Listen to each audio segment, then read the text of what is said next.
Abaganda bagera nti olabo embwa egobo w'ekiwempe nti atayina eddiba. Eggwanga erya America olunaku olwaleero alivuddeyo ne liyingira mu kalulu ke twakubanga eggwanga Uganda ng'ennaku z'omwezi 15 omwezi ogwa January. Kakati ebimu ku ebyo eggwanga erya America nga liyita mw'omu ku basajja baayo abanene era abakulembera essaza erimu ku eryo era erisinga okubeera eddene. Omukulu Senator Jim Risch ono nga essaza lyokka lyakulembera alikwata ekifo kya 13 mwaga amasaza agasinga okubeera amanene mu ggwanga erya America. Era bw'ogeraageranya obugazi bwonna obw'eggwanga Uganda kwe tutudde n'essaza Senator Jim Risch lyagenda maaso n'okuba nti akulembera mu ggwanga erya America. Batusingako ndoza 0.9% ku bugazi bwabwe obwessaza erimu bweriti. Kitegeeza nti omuntu avuddeyo okwogera kalulu ke Uganda ne wishes oba n'ebyo ebimu ku byasaba oba oliawo wankizo mu ggwanga erya America era bino bye tugenda okubeera nga tutunulira. Kakati okusinziira ku kiwandiiko ekiwandiikiddwa Senator Jim Risch agambye nti asaba President wa America Donald J. Trump atunule mu ndagaano zonna Uganda ze yali ekozeeko n'eggwanga lya America wakati mu ndagaano z'ebyensuubulagana n'endagaano ez'ebyokwerinda. Senator Risch ayagala kakasa nti mu ndagaano zino ezaakolebwa temuliimu kawaayiro konna President Museveni we yafevalingira mutabani we CDF kati gwe tuyina General Muhoozi Kainerugaba nti ni keesi ng'alina obuzibu oba ng'alina ensonga Abamerika gye bamulinako tebasobola kumukwatako. Kakati Senator agamba nti ayagala batunule mu ndagaano zino baddemu bazifungule bazeekenneenye balabe butya bwe basobola okulaba nga bakwata ku General Muhoozi Kainerugaba mu mbeera ey'okuba nti abeera accountable ku bikolwa byonna byakoze eby'okutiisatiisa abantu ab'enjawulo n'emitendera gyonna egy'ebintu bo kwe basinzira kwe balowooza nti General Muhoozi yalibanga si mutuufu. Tugenda kutunuuliza engeri ekiwandiiko gye kigenze maaso n'okuba nti ekisomwamu. Era wenna ayongera okugaziriza ekiwandiiko kino ogenda kukizuula nti Senator ono musajja w'amaanyi mu bimu ku ebyo bye tuzudde ebimukwatako and of course n'ebyo byasaba President wa America Donald J. Trump n'ebitongole eby'amaanyi mu ggwanga erya America abisabye n'alitegeeza nti ene Uganda President Museveni ayongedde okwefuula naggwano wakati mu kwongera okukuma omuliro gw'ebyobufuzi mu mawanga ag'olukalu lwa Africa naddala ne mu bululu obwolekedde okubwa amawanga agali mu Africa agamu nga erya Ethiopia n'eggwanga erya Kenya. Ono nno tasobodde kubeera nga atwawukanya nnyo n'eggwanga erya Tanzania era n'ebimu ku ebyo byasabye President wa America by'abaatunulamu nti akole waakiri nga bw'akola mu ggwanga erya Tanzania wano ku muliraano okuteeka envumba ez'enjawulo ku bakungu ba gavumenti ya Muchala Samia Suluhu and of course embeera eyo yonna yali eggwanga erya Tanzania bagiriretinze n'embeera y'akalulu ke twakuba wano mu ggwanga Uganda. Nzikirize mboozi nzije nzikugaziirize mu bufu bwe bumu. Olunaku olwaleero omukyala Babi Itungo Kyagulanyi asobodde okwekaka wakati mbulumi mu ddwaliro ensambya gy'asinzira okuba nti afuna obujjanjabi n'ayogerako ne bannamawulire. Ono nno asobodde okunnyonnyola biki ebyamuyisiddwamu mu kiro ekyakeesezza olunaku olwaleero abakwata mundu bwe babadde nga balumbye ne basalako amaka gaabwe okkakkana nga bayonoonye ebintu bingi nnyo nnyini ddala ebiwererako ddala ate ne batakoma kwonoona bwonoonye bintu ne batwala buli kintu kyonna ekikozesa amasanyalaze ziyite electronic devices. Tebakomye okwo ne bagenda maaso naye ng'omukyala ne bamuyisaamu mu mbeera etali nnungi era Babi asobodde okulaga ebiwundu ebiri physical and of course n'ebiwundu byagambye nti biri mu bitundu ebiri sensitive byatasobola kutweyambulira obulumi wabuwulirira. Kakati abadde yakamaliriza oku addressinga media wayiseewo eddakiika 3 kwana tusobola okukitwala mu ssaawa. Honorable Muwada Nkunyingi atwala Kyaddondo East gwe baakamala okulondera nga yabadde incumbent n'avaayo mu ddwaliro ensambya mwa recordingidde akatambi n'agamba nti abadde anyumya n'omukyala Babi n'addamu n'akorapsinga n'agweri ne bayita abasawo. Babi embeera y'obulamu bwe Honorable Mwadanku Nyingi asaba bannayuganda mumuteeke mu ssaala. Bingi betugenda okutunuulira ku sides zeeyo era n'akatambi akanyonnyola engeri ku bulamu bwa Babi gye bulimu essaawa zino. Honorable Mwadanku Nyingi ng'omu ku abo basembye okwogera ne mukyala Kyagulanyi n'akolapsinga oba n'azirika annyonnyodde embeera eyo tugenda kuba tugitunuulira bulungi nnyo nnyini ddala. Kakati ye abadde Lord Mayor w'ekibuga Kampala omulodi Salongerias Lukwago ono nasiibudde banna Kampala olunaku olwaleero era wakati mu ssanyu n'okubeebaza olw'olugendo lwe bamusobozesezza okuba nti atambulira wamu nabo olw'obuweereza lwe bakkiriza abaweereza okuviira ddala mu mwaka gwa 2011 olw'okaano olwo olwamuleeta ku kifo ky'obwa Lord Mayor abeebazizza ebitagambika era wamu ne mukyala we mu maka gaabwe yagasangibwa mu Lubaga Division asobodde okubeera nti atusuulayo obugambo n'obugambo obwozaayoza munne amuddidde embigere munnakibiina kya NUP omukulu Saalongo Engineer Ronald Nsubuga bali mu ezo mu mbeera efaanagana koko bwetyo okumwagaliza olugendo olulungi n'obutakukkuluma okulaga politics ow'ekisajja kikulu mu mbeera gye bamuwanguliddemu akalulu. Nzikiriza nzije byonna mbikuwe mu bujjuvu just nywa mbunywi lwendo lw'amazzi ate nzijewo ne ssente z'abakama bange nkomawo. Amanya gange nze Kibira Hassan okuva mu Kibira Construction Company Limited. Tutunda amataka, tuzimba amayumba. Tuddaabiriza amayumba, renovation tugikola, tusima amazzi. Fwaba Kibira Construction Company Limited. Tutunda amataka, ag'ebyapa, ag'endagaano, ku makuba ag'enjawulo okugeza. Hoima Road, Bombo Road, Masaka Road, Mitiyana Road.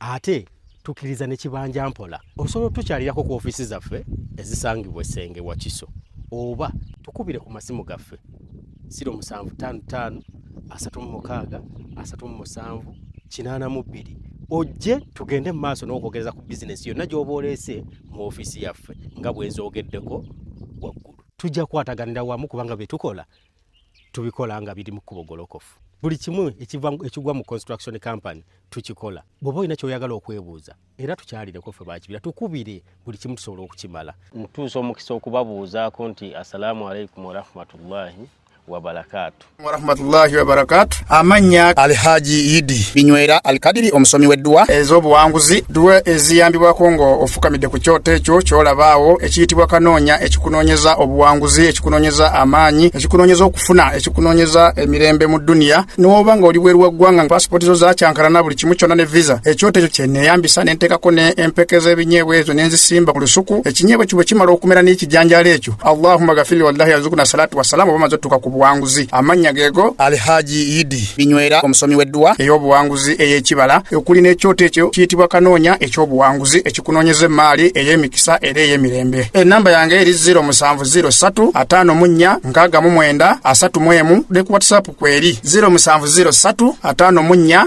69 31. Assalamu alaikum wa rahmatullahi wa barakatuh. Assalamu alaikum wa rahmatullahi.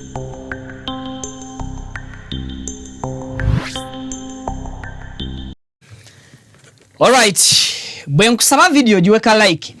Tutandikidde mu ggwanga lya America omukulu Senator Jim Risch akedde kubeera nga akoloboza omukoko gw'ebbaluwa era bw'atyo n'aguwanika ku kibanja ekigatta oba oliawo ensonga ez'ensi ez'enjawulo.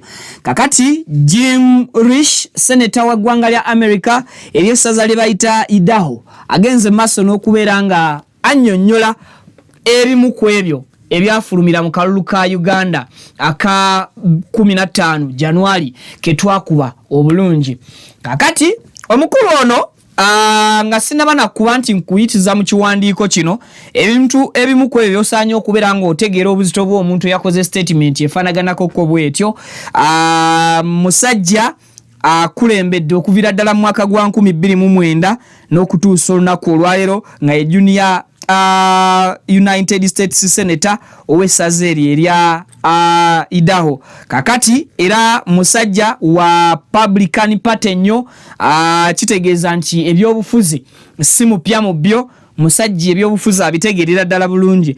Olwo nno Lieutenant Governor Mulamba era owessaza eryo lyerimu. Kitegeeza nti ensonga z'ebyokwerinda bw'aba agenda oziwaako comment aba zirimu nnyo. Yali musajja wa intelligence nnyo mu kaseera ke ng'akyali in service nga lieutenant, ne CV ye nzito nnyo era ezitowera ddala.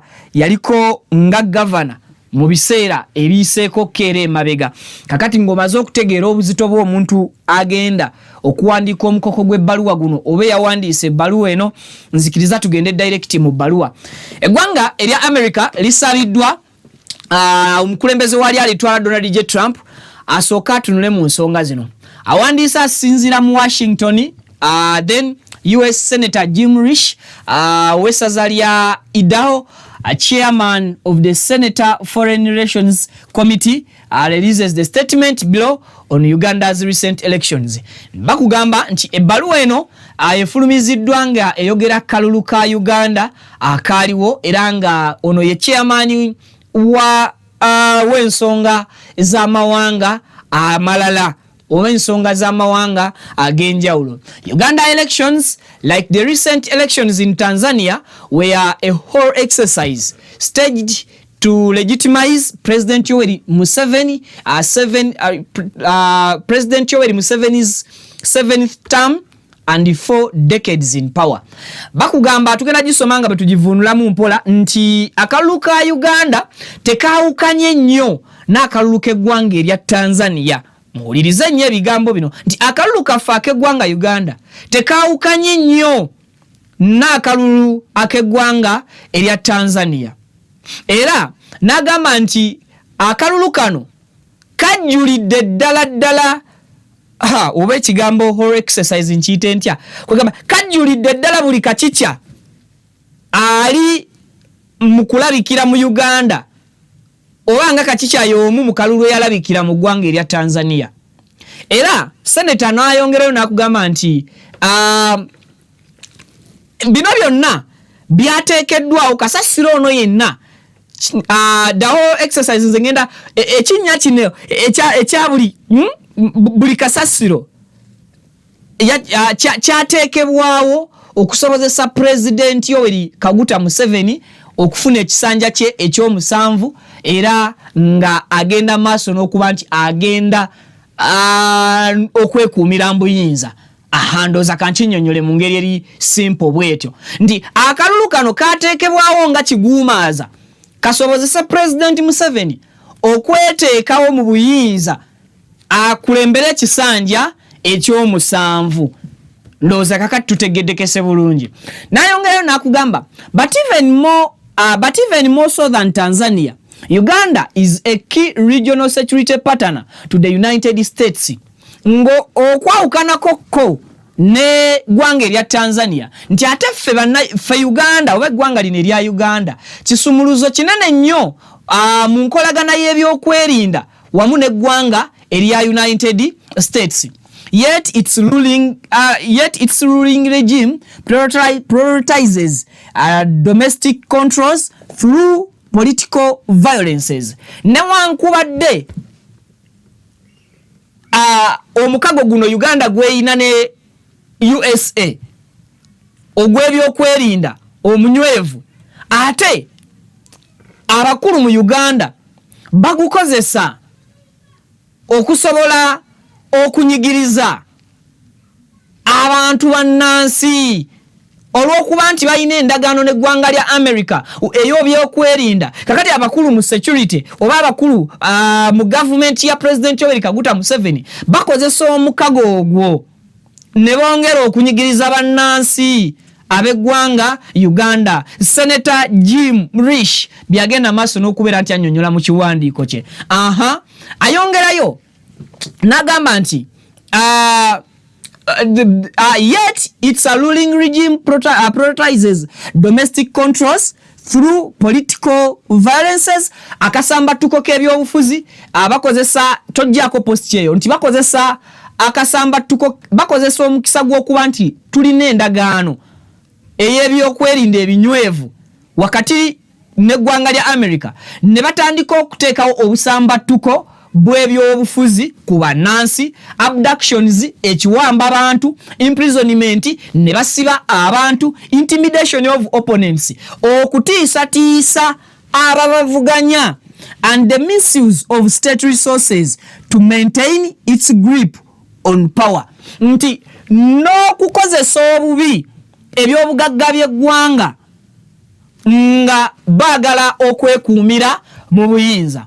Uganda is also linked to destabilizing regional activities, including in South Sudan, making the regime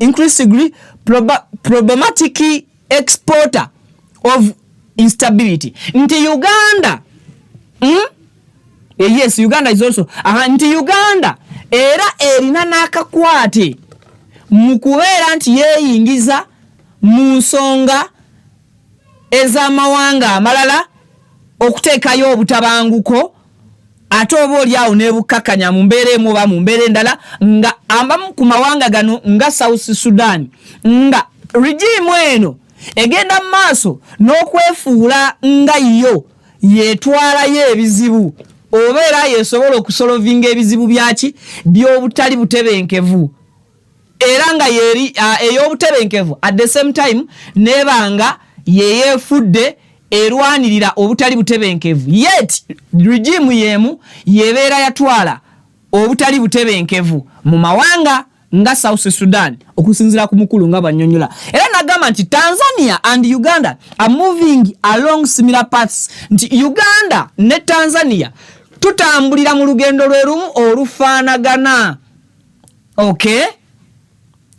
Gireke wali webadde pavini badde njiraba bulungi. Kati ataawo ngenda kunoonya wawo enkomye.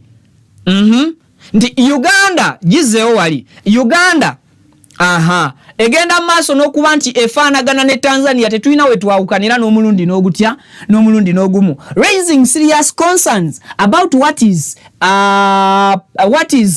portends to other countries with upcoming elections. Nti Uganda tetulina nnyo njawulo na ggwanga lya Tanzania era tweyingiza nnyo oba twefuula nnyo abali serious ne mu bululu bw'abannaffe abatatukwata obululu bw'amawanga abaganda baffe ab'ensi endala naddala singa mu kaseera nga banaatera okutegeka akalulu. Twongereyo ne post eyo nga bwegamba. Kakati olengera ddala nti abakulu bulijjo bakimanyi nti Uganda yeeyingiza mu nsonga z'amawanga amalala nti yo eyagala kuteekayo mirembe, naye ate abakulu mu statement bakugamba nti Uganda already nayo eyagala nnyo obusambattuko obufaanaganakoko bwe butyo. And the serious concerns about some elections including Ethiopia and Kenya. Kakati nti mu mawanga aganaatera okubeera nga gakuba obululu bwago okugeza nga Ethiopia n'eggwanga erya Kenya, nti ogenda kusanga nga already Uganda yatandika dda okunoonya engeri gyeyingira mu kalulu ka Ethiopia n'okuyingira mu kalulu k'eggwanga erya Kenya, kubanga zino ensi bbiri zo zinaatera nazo okukola ki okuddamu okutegeka okulonda kwazo.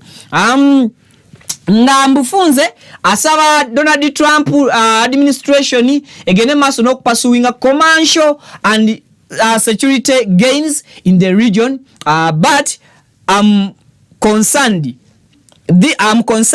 this will be increasingly difficult to do given the current trajectory. As with Tanzania, the administration should release the U.S. security relationship with Uganda, beginning with a review of whether sanctions are warranted under exiting authorities against specific actors, including General Muhoozi Kainerugaba nti kino ayagala omukulu Donald Trump ne administration ye egende maaso n'okutunula mu ndagaano z'ebyobusuubuzi n'endagaano z'ebyokwerinda zonna mu bitundu bino ebya Uganda n'ebitundu byayo, era endagaano zino bazitunulemu nyingo ku nyingo, kitundu ku kitundu, era ng'akakasa bulungi nti basobola okuzuulamu oba olyawo waliwo obuyinza we bwatunuulirwa ne bugabanibwa mu ndagaano zino. Jukira amawanga bwe gaba gakola endagaano, omukulembeze asobola okugamba nti tontabaala siri kutabaala, tukolagane mu kino tukolagane mu kiri, muwala wange mwesonyiwe, mutabani wange tomutambalanga, ne bw'aba akoze ki tomulemesanga okulinya ennyonyi okujjewo. Kakati ye Senator Jim Risch agamba nti tuddemu tutunule mu ndagaano zino tulabe obanga America bwe yali essa ebiwandiiko bino mu nkola oba endagaano zino mu nkola, waliwo we baprotectingira President Museveni ne famire ye, kubanga tunoonya engeri gye tukwata General Muhoozi Kainerugaba tumuteekeko envumbo nga President Donald J. Trump bwe wakikoze mu ggwanga erya Tanzania nga bakamala okuva mu bululu obutabadde free and fair. Kakati tukusaba n'eggwanga erya Uganda ogende maaso n'okwekenneenya endagaano zonna ze mwakola n'eggwanga lino Uganda, musobole okuba nti muteeka envumbo era nga mulina obusobozi obuteeka envumbo n'okuvunaana General Muhoozi Kainerugaba bw'aba agenda maaso n'okuba nti byakola abikola yeeyinulira ku mukago ogwattibwa wakati waffe ne Uganda. Ho! Mukitegedde nti twaliba tuli wano nga okusinzira ku seneta nga egimu ku mirimu General Muhoozi Kainerugaba agikola ne bwe gibanga gimenya amateeka g'ensi endala oba gamenya amateeka g'ensi yonna, naye nga tebasobola nga baba America kujja kumukwatako oba kumunenya oba kumuvunaana olw'endagaano ataata President oba government yaffe Uganda gye yakola ne government yaki yeggwanga erya America. So n'olwekyo Senator ono ayagala endagaano zino zonna ze twakola mu Uganda ne mu America ziddemu zitaganjulwe, zisomebwe, ezimu zisazibwemu, endala zeetegerezebwe, kubanga Uganda agambye nti nsukkulu mu mukko wekituuka ku by'obusuubuzi n'ebyokwerinda endagaano ze twakola okwawukanako n'eggwanga erya Tanzania. Naye ate n'akulaga nti newankubadde eggwanga erya Tanzania lirina obutali butuufu mu ngeri gye bwategekamu akalulu kaabwe akaggwa, era nabo bateekebwako envumbo mpitirivu abakungu ba gavumenti n'omukyala yennyini pulezidenti w'eggwanga eryo Samia Suluhu Hassan. Ensonga endala gy'alambise nti baagala okukakasa nti basobola okwekwatirako ku General Muhoozi Kainerugaba mu nsonga zino nti wagenze obubi basobola okubanga basobola okumukauntinga okubala ebikolwa bye ebyo byagenzeemu obubi ng'omuntu sekinoomu. And of course endagaano Senator gyakubyemu ttooki ye ya President Museveni okweyingiza mu nsonga z'amawanga ng'atwalayo kye tuyita political violence oba akasambattuko k'ebyobufuzi. Olunaku olwaleero mu Uganda reports nyingi anaddala ku mutimbagano kuno obutambi bungi obulaga political violences mu bannansi ne mu bitongole by'ebyokwerinda and of course ne mu bululu emivuyo egyetobekamu. So ebyo byonna bigenda maaso n'okuba nti bitunulirwa. Kinzizaayo mu kigambo kye nakugambye nti Mwami Kyagulanyi atera okukola campaigns zoba atera okwogera statements ze n'agattako ekigambo nti the world is watching, nti ensi ekola ki eraba. So now eggwanga erya America lyo bwe lityo bwe lisobodde okuba nga likkaatiriza. Kakati nenkulaga nti omusajja ayogedde ebigambo bino akoze statement eno munene mu USA, si just mutuuze wa ggwanga lya America. Ono Senator Mulamba atwala essaza eryenkana n'okusingako ko obutundu obuwerako obugazi bwa Uganda, nti Uganda ina president kati osobola kitwala nti Senator wa essaza lino erya Idaho yenkananga President Museveni mbwe tuba tugaba ebitiibwa.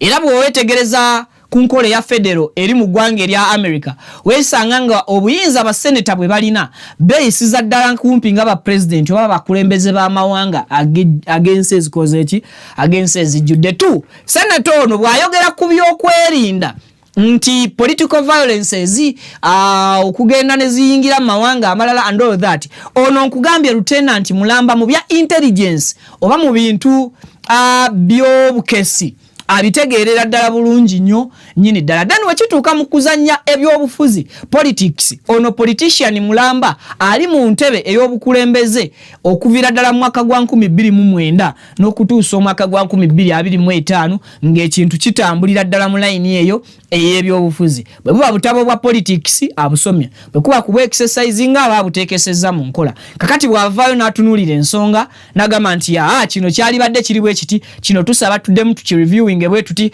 kino twetaaga taking action bweti. Omusajja ayogera out of experience. So katulinde tulabe President Donald Trump ne administration ye kiki kye bagenda okuba nti ba replyinga ku kusaba kwa senator. Jukira nti ba senator bano mu ggwanga erya America baweebwa nnyo ebitiibwa era batwalibwa okubeera nti bantu ba muzinzi, basajja bansa n'abakyala abagunjufu ddala mu mbeera efaanaganako mu buufu obufaanagana ng'obwo. So General Muhoozi ezimu ku ezo engeri zibamulabirako maybe ze tweets zagenda ateeka ku kibanja kye ekya X buli dakiika buli wafunyeyo akadde ne threatens oba okutiisatiisa aba opponent because eyo nsonga naye omukulu aginclude nze nti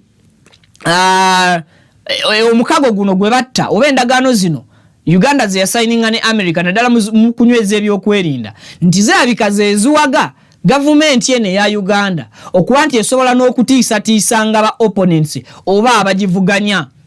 Okay, kwe kuba nti esobola okukozesa resources z'eggwanga n'owulira nti amafuta president asobola okuvayo n'agamba nti gange, n'owulira nti kino oli asobola okuvayo n'agamba nti kino ekitundu ffe tukivunaanyizibwako, naye nga keke ya ggwanga mugabo gwa ffenna nga bannansi b'eggwanga Uganda. Maybe Senator Jim Risch alowooza nti endagaano zino ezaakolebwa wakati w'amawanga gano abiri ze zireetera abakulu mu gavumenti eno okwewulira eryanyi oba okuwulira nti basukkulumu bannantagambwako. N'olwekyo ayagala endagaano ezo zireviewingibwe, zeetegerezebwe, basobole okuba nti basobola okujja ne bakwata ku muntu sekinomu. Ate era mu kiwandiiko kino Senator agamba nti President Donald Trump bwe namala okureviewinga endagaano zino ye nga President wa America aveeyo asobole okuba nti ajja okulaba ng'eggwanga Uganda abantu ababadde bakozesa obubi obuyinza bakwatibwa ku nkoona n'ebikolwa byabwe bigende maaso n'okuba nti oba oli awo bitunulwamu mu bufu obufaanaganako bwe butyo. Osobola ogenda ku kibanja kya Foreign Relations Committee ku Google n'osobola okuba nti ofuna ekiwandiiko ekyo, and of course ne message endala nyingi gye tutasobodde kubeera nga tugatta ku kiwandiiko ekyo olwakadde akafunda ke tubeera tulina ku pane eno. Bwe nvaayo eyo omukyala Babi Kyagulanyi olunaku olwaleero akedde kuba emisana gw'olwaleero mu tuntu addressinze eggwanga n'alinnyonnyola awo ensonga ez'enjawulo, naye vidiyo ngibateereddeyo ku mukutu kuno kweri video namba biki byayogedde nannyonnyola engeri abasajja gye bamuyisa mbutuufu abasajja bamuyisa bubi. Sobola okumulaba muno mbulago azimbye alinamuko babiyita batya ebipaapi wedda baganja ku booluyi ofune ebipaapi. So ogenda okulaba sports mbulago zizze omumwa guli damaged bambi omukyala anyumiza ekiro ekyali ekyentiisa ng'owulirira ddala naawe wooli bw'oba wa mutima musaasizi ng'era olina omutima ogutali mugumu nnyo osobola okuyungula eziga. Emboozi ya Babi ebadde mpanvu naye ekisinga okubeera nti ate kyongeddeko okuba ekikalubu. Honorable Mwadanku nnyingi avuddeyo n'ategeeza nti Babi bw'amaze okwogerako ne bannamawulire ate munnanga akorapsinze oba azirise oluvannyuma lw'eddakiika kuba ku ssaawa bw'abadde anyumyamuko naye n'agweri ne bamuyoolayoola. Honorable Mwadanko Nyingi ndoza katunyonyolera mu embeera nga bwebadde video na recording densambya omukyala gyali admitted gyafunira obujjanjabi katubirabe guli kwa debe tambula kiryoke kati ndi wano mu ddwaliro ensambya era mba kulaba n'okulambula omukyala Babbi Itungo Kyagulanyi first lady yakubiddwa era nayisibwa bubi nnyo ekiro kyajjo abakwata mundu we balumbye amaka ga president Kyagulanyi Ssentamu Robert Emagere ne basaayasa buli kintu ne batwala buli kintu ne bamenya enzigi ekikolwa ekiri wabweru w'amateeka ekisinza okwennyamiza nti first lady omukyala Babbi Itungo Kyagulanyi ayina ebiwundu obukosefu bungi yakubiddwa yakakalukanyizibwa bamwambudde ebiwundu ebimu asobola okubiraga n'obukosebera tosobola kubiraga ate nga kirabika nti yakosebwa nnyo ng'omuntu ntegeddeko nti n'abakuumi bonna ewaka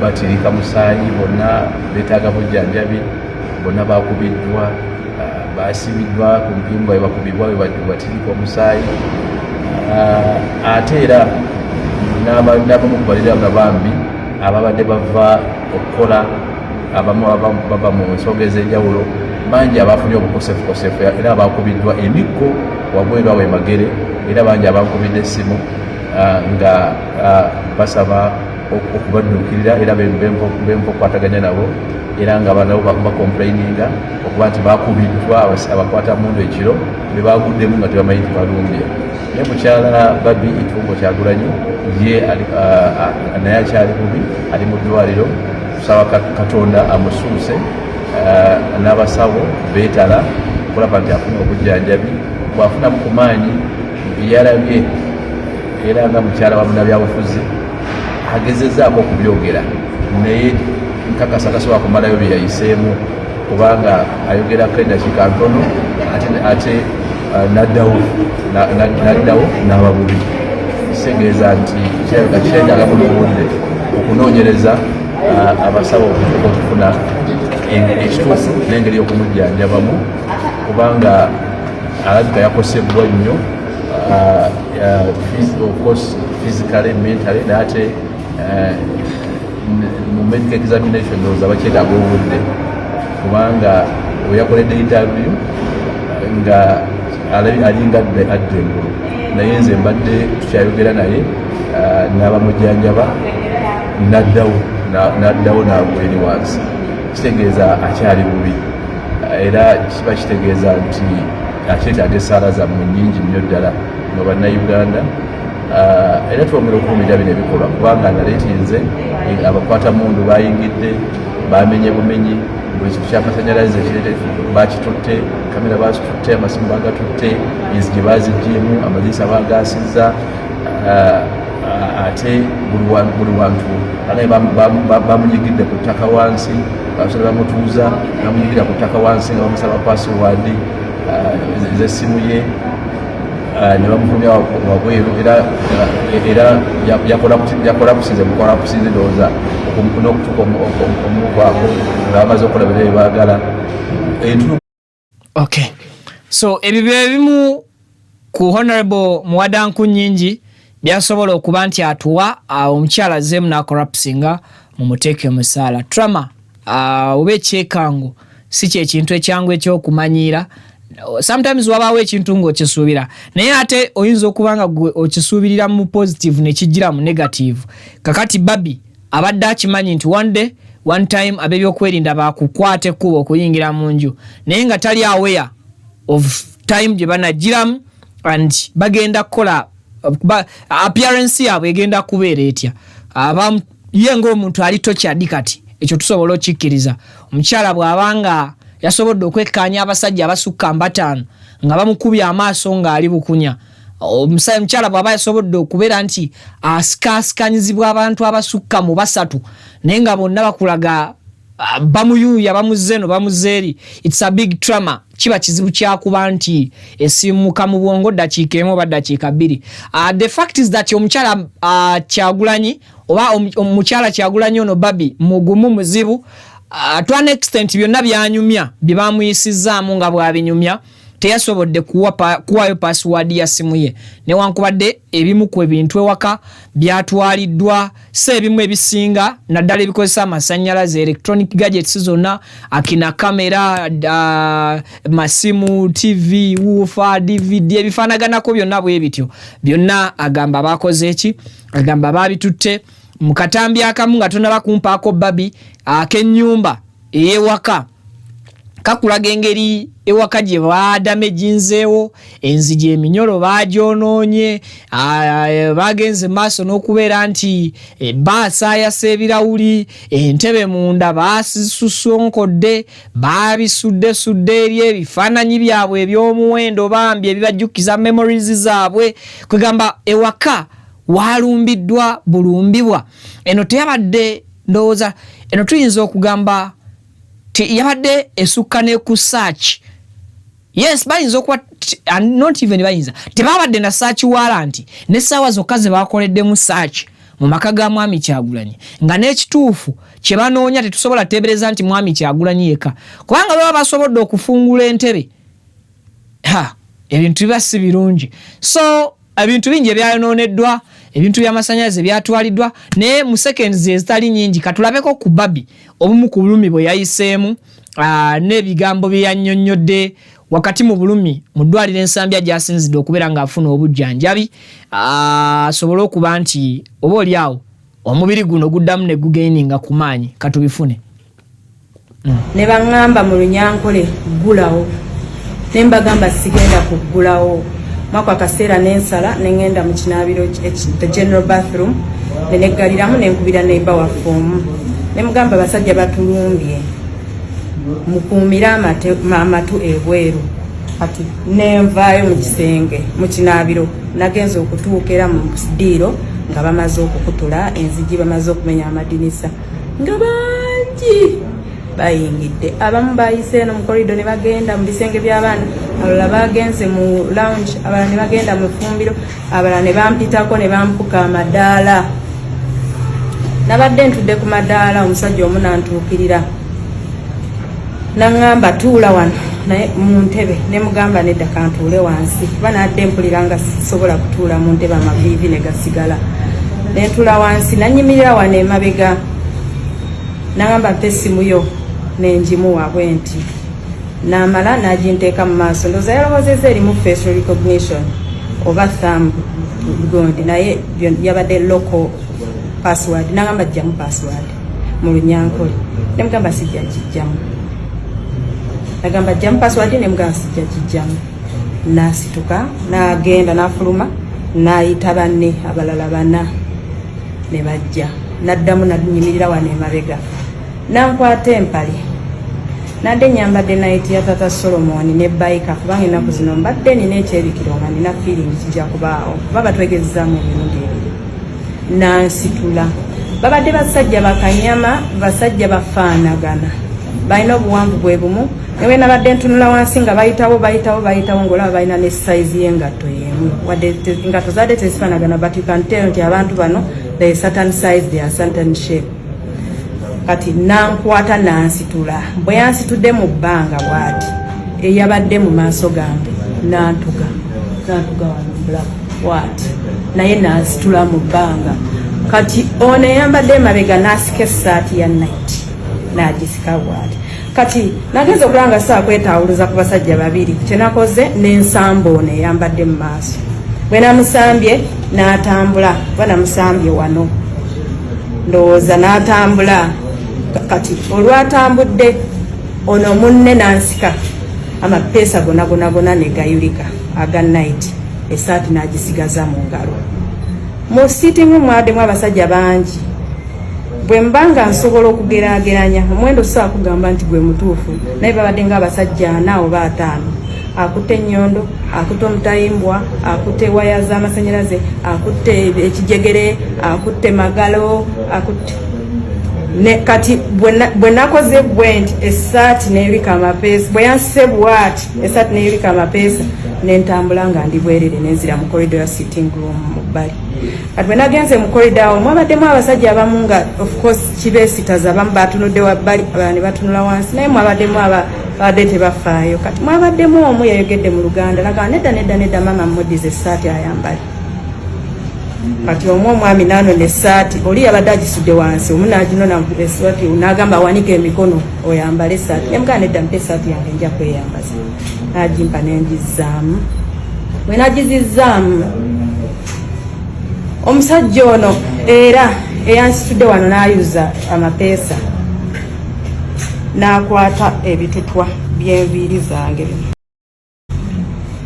nansitula nantwala paka ku pool mu sitting room yaffe mulimu pool erimu nankubako face nankubako omumwa guguno wayulise namala okunkubako namba leeta password nemuka sijja kikuwa ebyo biseera byonna twadde twogera Lunyankole kubanga lwe yasazeewo okwogera nansika nanziza wansi nenteeka omutwe wansi bantuddeko abasajja nga bana nensirikira wansi awo ne baŋŋamba leeta password y'essimu ne mbagamba sijja kugira waliwo yabadde abakomandinga omulala nayingira nadda muveeko ne banvaako nensigala nga ntudde awo kati mwako akaseera nawulidde ekibugumu nempulira ememe ng'ensinduukirira nempulira ng'emirembe gimpeddeko nensaba ku mazzi ne bandeetera amazzi kuva mu fumbiro nenywako nensaba n'amalala ne bannyongera kati mwekyo ekiseera nawulidde nga sikyetegeera ekibugumu nga kingi ndowooza simanyi kyantuuseeko nenzigwamu amaanyi nagenza okwesanga nga neebase ku veranda wabweru neebase mu ndowooza amazzi nagasesemye nga we neebase naye nga buli omu yagenze dda batutte buli simu batutte buli laputopu batutte buhuufazi batutte power bank batutte charger batutte airpods ne camera system yaffe yona bagisumuluddeyo ne bagitwala ne monitor ne bagitwala ne bamala twagenza okumaliriza bino byonna jjukira nze nadde mu kifo kimu nga asikali waffe badde bamukubidde ebweru bagenza okumuzza mu nju okumufoosinga okubatwala waggulu mu kisenge kyaffe okubalaga bamubuuziza basement eriwa nabagamba ndi mupya wano sirabanga ku basement kati bagenza omumuleeta waggulu nga ndaba atiriiko musaayi bamumenye n'erinnya yabadde ku mpingo n'omuvubuka omulala era abeera naye kati omuwala era bamugje mu nnyumba ye ne bamuleeta mukazi wa teyadde akutte bayibuli ye ne bamubuuza abaana baalagawa n'agamba abaana bagenda naye simanyi gye bali mu ekyo ekiseera twatuddeko nadde nkyatudde awo omusajja najja nambuuza mu Lunyankole nti muganda we gwe waleeta okwesimba Kampala Central wali olowooza ajja kuwangula munajjanga abantu eyo nemulowooza banaawamba eggwanga bwe bati nensirika omulala najja naŋŋamba wagenda okufumbirwa omusajja omutujju omuganda ng'Abanyankole tobalaba era nensirika ebyo byonna byabaddewo of course nga sinazirika naye ndowooza y'ensonga lwaki byampitiriddeko nga bambuuza baawaaliwa embagamba simanyi gyali. Basically it was an interrogation. You could see bazze kutwonoonera kwonoona bintu byaffe naye nga main point badde banoonya mwami Kyagulanyi naye njagala so bye bigambo omukyala Babi byasobodde okuba nti atugamba oluvannyuma ate ne batugamba nti embeera ye etabuseemuko naye katusabe obulamu bwe Mukama abuwonge emikono gye asobole okuba nti amuhiirinza mentally ne physical y'obulamu bwe omubiri gwe nagwo gusobole okuba nti guli okay. Obufa obufaanaganako bwe butyo omulodi abadde Lodi Meya w'ekibuga Kampala Ssaalongo Erias Lukwago yeebazizza bannakampala manyi bagamba etasiima ebula agiwa ate n'okuba nti okwata ensonga mu ngeri ya kisajja kikulu nakyo kiyamba kinene nnyo. Omulodi Ssaalongo Erias Lukwago entebe akkiriza olunaku olwaleero mu mirembe nti yagenze bagiwangudde abagimukwasa ne bagimuwa era be bamu be bagikimye olunaku olwaleero.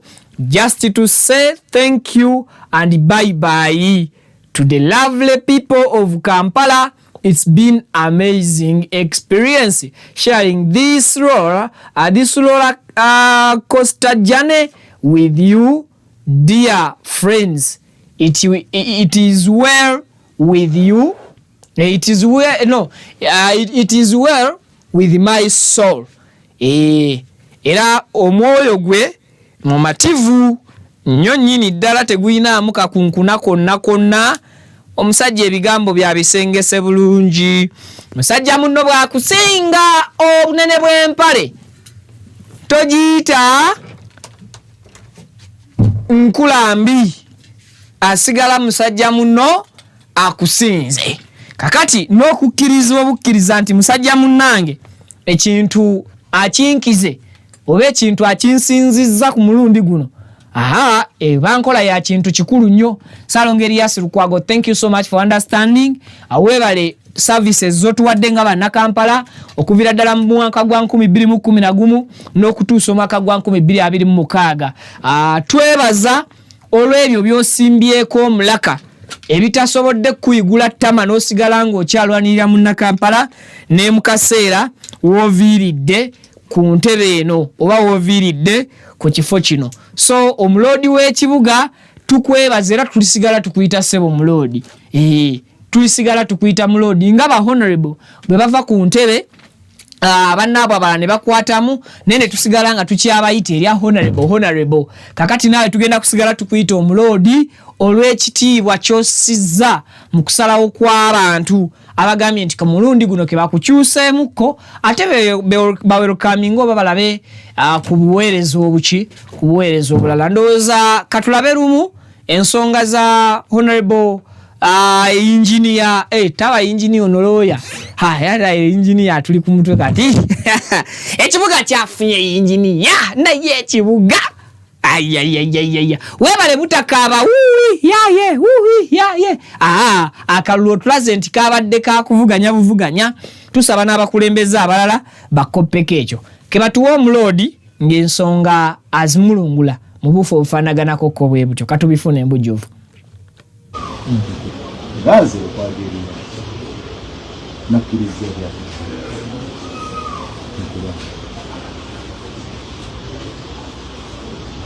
era njagala okutwala omukisa guno okutegeeza eggwanga nti neenyumiriza mu buweereza bwa njagala okwebaza nesse kwebaza yenna bannakampala abampa omukisa guno ogw'enjawulo okuweereza ekibuga kyange Kampala nange okuteekako Kampala. Singa tebampa mukisa guno ensi teyali tegedde busobozi bwange.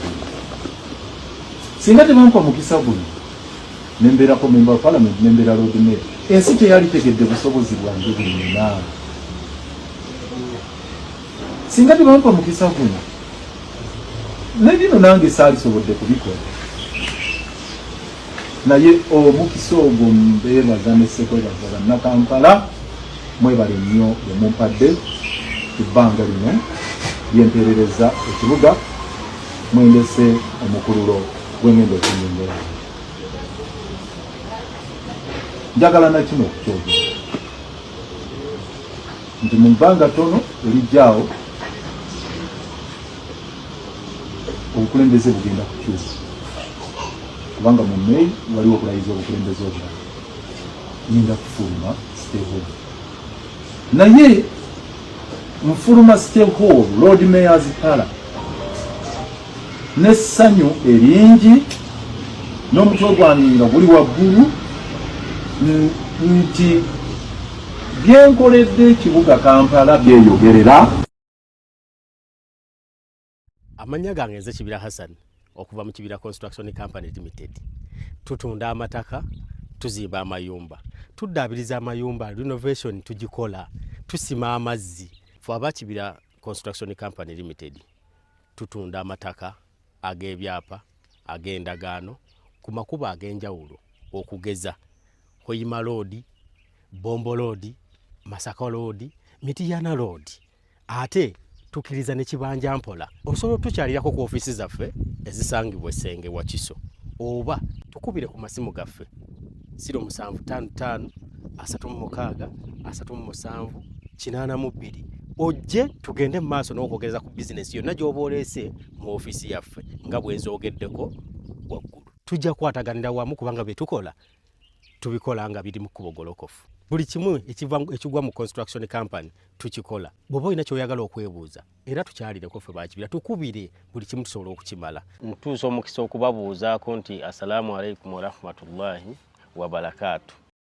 Salamu alaikum wa rahmatullahi wa barakatuh. Amanya Alhaji Idi Binywera Alkadiri omusomi weddwa ez'obuwanguzi duwe eziyambibwako ngo ofukamidde ku kyoto ekyo kyolabaawo ekiyitibwa kanoonya ekikunoonyeza obuwanguzi ekikunoonyeza amaanyi ekikunoonyeza okufuna ekikunoonyeza emirembe mu dunia n'oba nga oli bweru wa ggwanga passport zo zakyankalana buli kimu kyonna ne visa ekyoto ekyo kye neeyambisa ne nteekako ne empeke z'ebinyeebwa ezo ne nzisimba ku lusuku ekinyeebwa kibwe kimala okumera n'ekijanjaalo ekyo Allahumma ghafir wallahi yazukuna salatu wassalamu bamaze tuka ku buwanguzi. Amanya gego Alhaji Idi Binywera omusomi weddwa ey'obuwanguzi ey'ekibala okuli n'ekyoto ekyo kiyitibwa kanoonya eky'obuwanguzi ekikunoonyeza emaali ey'emikisa era ey'emirembe. Enamba yange eri 0703 54 69 31 ne ku WhatsApp kweri 0703 54 69 31. Assalamu alaikum wa rahmatullahi wa barakatuh.